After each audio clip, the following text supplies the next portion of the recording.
कि शिक्षा का क्षेत्र हो, स्वास्थ्य का क्षेत्र हो, हर क्षेत्र में यहाँ विकास के लिए समर्पित है स्वर्णिम मिथिला संस्थान। लेकिन एक चीज़ है यहाँ कि जिस तरीके से 2 वर्ष हो गए लगभग, क्या लग रहा है मुख्य रूप से जो आपका मंजिल है, जो आपने लक्ष्य निर्धारित किया है, उस चीज़ में क्या बीच में समस्याएं आ रही है? नहीं, अभी हम लोगों को समस्या तो कोई खास नहीं आ रही है, लेकिन हम लोग चाहते हैं जो सामाजिक रूप से हम लोगों को सपोर्ट, सरकार के रूप से सपोर्ट अभी कुछ नहीं मिल पाया है। लोग जो आदमी को जोड़ने का कार्यक्रम रखते हैं, जो आदमी लोग जुड़े इससे, और विभिन्न सामाजिक संगठन सब जो है उन लोगों से तादात्म्य बनाने की कोशिश करते हैं और उन लोगों से वैचारिक अपना समानता रखने का कोशिश कर रहे हैं।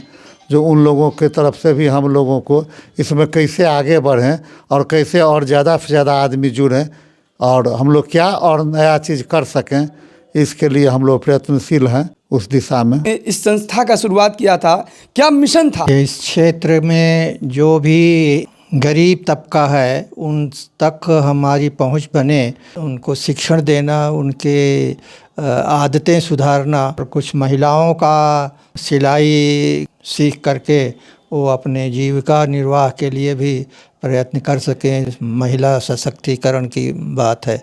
मेडिकल सुविधाएं नहीं पहुंच पाती हैं, वहाँ पर एक कैंप लें और उनको सुविधाएं पहुंचाएं, मेडिकल कैंप, इस तरह का भी प्रयास किया गया। मेरा नाम मणिलाल पाठक है।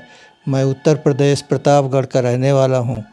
मैं मेडिकल कॉलेज सेवाग्राम वार्धा में डायरेक्टर डॉक्टर सुशीला नैयर उनका पीए था, वहाँ से रिटायर हुआ। तो शिक्षा का क्षेत्र हो, स्वास्थ्य का क्षेत्र हो, या कहीं ना कहीं महिला सशक्तिकरण की बात हो, या फिर जीविकोपार्जन से लेकर के कैसे महिला आत्मनिर्भर हो सके, क्योंकि यहाँ गांव समाज के बहुत सारे ऐसे महिला हैं या बच्चे हैं जो कहीं ना कहीं मेधावी तो हैं, लेकिन उनका आर्थिक दृष्टिकोण से पिछड़ेपन होने की वजह से वो कहीं ना कहीं एक अच्छी भूमिका नहीं निभा पाते हैं, या यूं कहें जो अपना उनका फैमिली का एम्बिशन है, जो गोल है उस बच्चे का, कहीं ना कहीं उनका टैलेंट छुपा हो जाता है। तो ऐसे को निखारने का और तराशने का काम करती है स्वर्णिम मिथिला संस्थान। बाएं या दाहिने में जो बैठे हैं, सिर्फ इन्हीं की भूमिका नहीं होगी विकास को लेकर के, कहीं ना कहीं ये सभी की भूमिका होगी, क्योंकि सबका अगर साथ होगा, सबका विकास तभी होगा और तब जा कर के इनका जो एम्बिशन है, जो डेडिकेशन है, वो सक्सेस होगा। क्योंकि यहाँ पर हर किसी को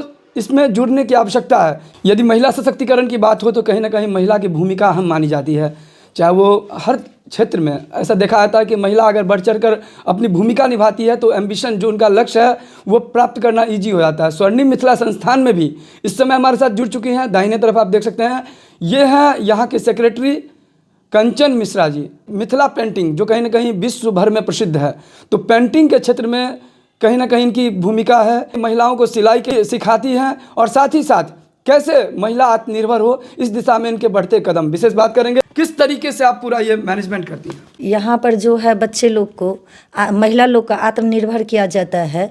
जो आज के डेट में महिला को बोला जाता है जो सबसे आगे बढ़े, एक कदम आगे हैं। इसीलिए महिला को बहुत तरह के प्रेरणा होते हैं, उन्हें प्रताड़ित किया जाता है। उस टाइम अगर महिला को कुछ नहीं आता है तो बहुत मुश्किल में पड़ जाते हैं। अपना सिलाई कटाई सिखाते हैं। यहाँ पर महिला लोग को मिथिला पेंटिंग है, लड़की लोग को मिथिला पेंटिंग सिखाया जाते हैं।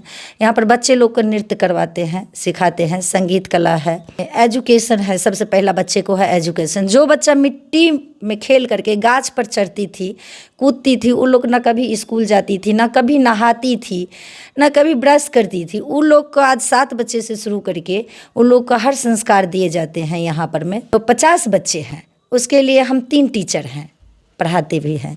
4 बजे से लेकर के 7 बजे उन लोग को 7 बजे तक पढ़ाते, इस स्कूल भेजते हैं। जिस किसी को ट्यूटर देने का फिर भी हैसियत नहीं है, पैसा नहीं है, तो उसके लिए जहाँ जब जिसका जो भी ज़रूरत हो आ जाओ, हम पढ़ा देंगे। अपने घर में भी, आवास पर में, बिना पैसे को। आप लोग से यही अपील है, आप लोग जो है जितने हैं ये बच्चे लोग के लिए सहयोग कीजिए, क्योंकि अकेले डॉक्टर साहब और अकेले हमसे नहीं होगा।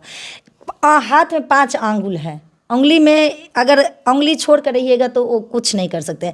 अगर वो 5 मुट्ठी बन जाता है तो बहुत कुछ होता है। स्वर्णिम मिथिला संस्थान के जो डायरेक्टर हैं डॉक्टर राजकुमार झा, इनसे जानेंगे ये जो पूरा मैनेजमेंट है, पूरा फाइनेंशियली, चूँकि इसमें कॉस्टिंग आती है, तो ये अभी चूंकि गवर्नमेंट को सहयोग आपको नहीं मिल रहा है, तो ये कॉस्ट कैसे, कौन यहाँ से जो है पूरा हैंडल करता है? अभी तो हम ही करते हैं।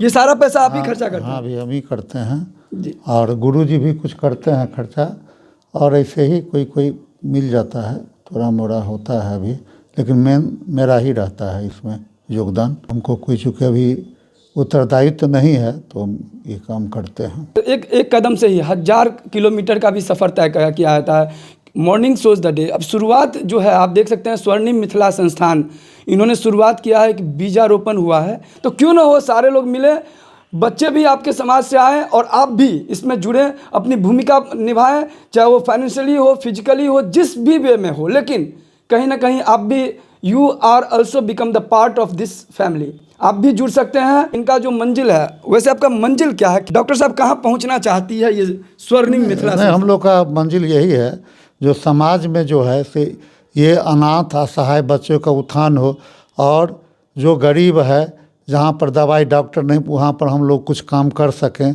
हम लोग का आगे है वृद्ध असहाय जो हैं, उन लोगों के लिए भी काम करने का योजना है, और महिला स्वावलंबन सशक्तिकरण में भी यही प्लानिंग है, योजना है। और ये रहा कॉन्टैक्ट नंबर। विशेष जानकारी के लिए डायरेक्टली आप कॉन्टैक्ट कर सकते हैं। कोई भी क्वेरी हो तो आप इनसे जुड़ सकते हैं। मधुबनी मिथिला के तमाम खबर के साथ देखते रहिए न्यूज़ टुडे मिथिला, आकाश मिश्रा के साथ।